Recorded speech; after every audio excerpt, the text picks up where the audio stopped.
വൈക്കത്ത് 2 അഷ്ടമി ഉണ്ടെന്ന് പറഞ്ഞാൽ നിങ്ങൾ വിശ്വസിക്കുമോ? എന്നാലുണ്ട്.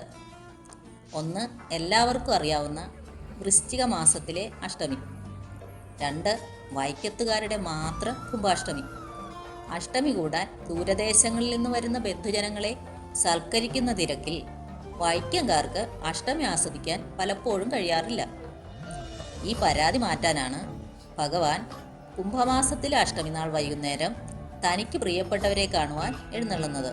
പണ്ടുകാലത്ത് കിഴക്കുവശത്തുള്ള ജനങ്ങളെ കണ്ട് അനുഗ്രഹിക്കുന്നതിനായി വൈക്കത്തപ്പൻ മകനോടൊപ്പം എഴുന്നള്ളിയിരുന്നതിൻ്റെ ഓർമ്മ പുതുക്കലാണ് ഇപ്പോഴത്തെ കുംഭാഷ്ടമി എന്നാണ് വാമൊഴി.